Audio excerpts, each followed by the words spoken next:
Assalamualaikum warahmatullahi wabarakatuh. Sejahtera teruntuk seluruh sahabat Kibawisima dimanapun panjenengan berada. Sahabat, barusan kita bersama-sama menyaksikan kehidupan yang ada di dalam media sosial terkait dengan pernyataan Bunda Megawati Soekarno Putri, di mana dalam sambutan di Rakernas kedua, tepatnya tanggal 23 Juni ini, beliau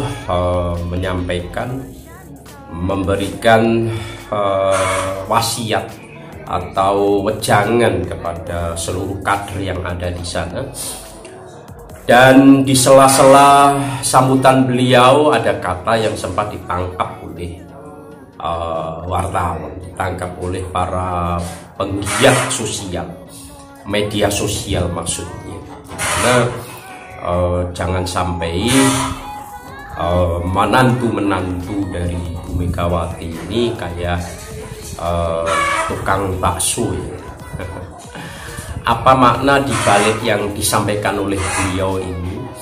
Karena sedikit terpeleset apa yang dibicarakan itu bisa jadi bumerang, dan ini bisa juga diterima dengan lapang dada, bisa juga diterima dengan tidak lapang dada tentunya, karena zamannya sekarang adalah zaman transparansi, zamannya sudah zaman milenial sekali, sudah 5.0 ya, mana tidak ada berita yang disembunyikan, tidak ada informasi yang dikelabui. Jagat Barat bisa melihat apa yang terjadi jagat Timur, begitu juga sebaliknya. Negara kita sudah kayak gini ya. Harapan kita semuanya adalah menjadi negara yang santun, negara yang terkenal dengan keramah tamahannya, saling memaafkan di antara kita satu bangsa. Ingat pada waktu dijajah oleh Belanda bisa bertahan selama 3,5 abad. Karena apa? Karena permainan sang kolonial Belanda dalam adu domba, politik adu dombanya. Jangan sampai itu terjadi terulang di bangsa kita. Tetap semangat tentunya, yuk bersama-sama kita cari, kita tilik apa dibalik yang disampaikan oleh beliau, kemudian siapa beliau, karir politiknya, kemudian masa kecilnya, putra dari siapa, kalau belum kenal dengan Bu Mega ya. Sama-sama maksud Kibayu adalah untuk mengetahui bersama dari apa yang beliau sampaikan. Kita semuanya percaya tidak mungkin seorang Megawati menginginkan hal ini untuk diadu domba, karena 2024 sudah di depan mata. Tentunya jangan sakiti hati rakyat, karena kedaulatan tertinggi di tangan rakyat, dari rakyat, oleh rakyat, untuk rakyat.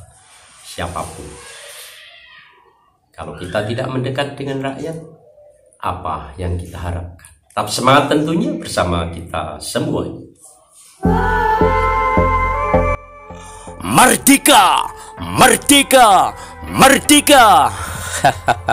Itulah kata-kata yang setiap kali saat beliau Ibu Megawati Soekarno Putri menyampaikan pidatonya pada rapat kerja nasional yang kedua PDIP dengan mengusung tema Desa Kuat, Indonesia Maju dan Berdaulat.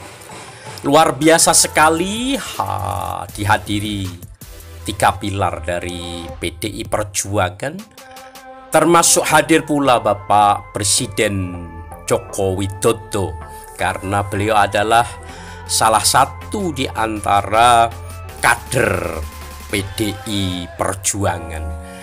Kata beliau dalam membuka Rakernas, awas lo kalau nyarinya kayak tukang bakso, Yang komplitnya, jadi ketika saya, Bu Mega, mau punya menantu, saya, Bu Mega, sudah bilang ke anak-anak yang 3 ini, awas loh kalau nyarinya kayak tukang bakso. Kata Bu Mega yang langsung disambut gelak tawa dari Puan dan kader PDIP yang lainnya. Nah, kata-kata ini menjadi pusat perhatian para penggiat sosial. Bu, tukang bakso itu pekerjaan halal dan banyak dijalankan wong cilik. Katanya partai ibu partai wong cilik. Apa pantas mengejek mereka? Tulis Lukman Simanjuntak di dalam cuitan beliau. Nah, ada pula yang mengungkapkan bahwasannya pertanyaan gua cuman satu. Masa sih Pak Jokowi diem aja?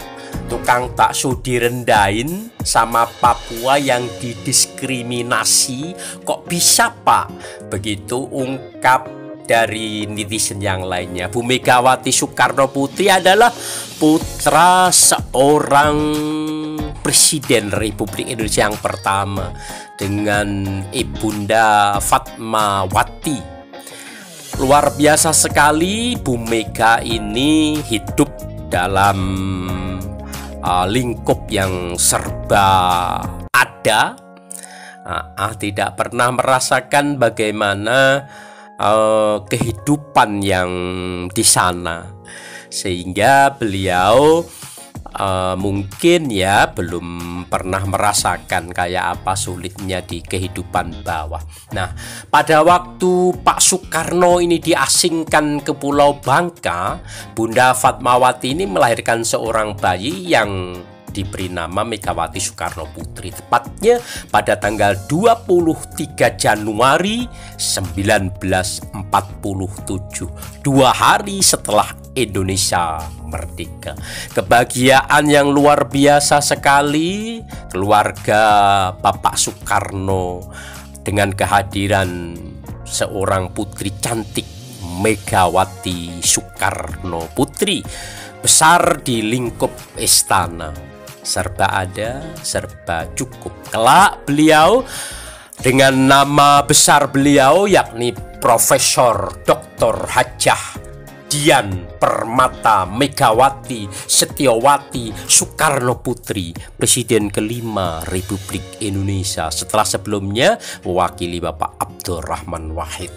Dalam pendidikan beliau, sekolah dasar di wilayah Jakarta di Cikini, sampai di sekolah menengah atasnya pernah kuliah di Pajajaran 2 tahun dan di Fakultas Psikologi di Universitas Indonesia di UI selama 2 tahun pula, yakni tahun 70 sampai 72, 4 semester. Berarti masih harus 4 semester lagi untuk punya gelar seterata. Nah, setelah itu pertama kali beliau menikah bersama dengan Mas Surindo Supardjo, seorang perwira menengah di Angkatan Udara. Tidak lama beliau berkeluarga dengan Mas Supardjo. Beliau ditugaskan di wilayah Indonesia Timur pada 1971 dan dinyatakan wafat. Dikaruniai 2 orang putra untuk Megawati dan suami yang pertamanya yakni Mas Muhammad Prananda Prabowo yang lebih menggeluti di bidang bisnis. Mas Prabowo ini tidak mau terjun ke kancah politik. Yang kedua dari putra beliau yakni Mas Muhammad Rizeki Pratama. Mas Rizeki ini lebih menggeluti di bidang seni ya.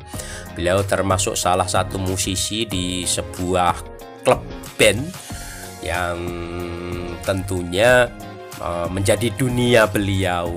Setelah itu Bu Mega menikah lagi dengan Mas Taufik Kemes, teman pada waktu sama-sama menjadi mahasiswa kemarin, sama-sama sekegiatan, sama-sama di dalam organisasi pemuda yang ada di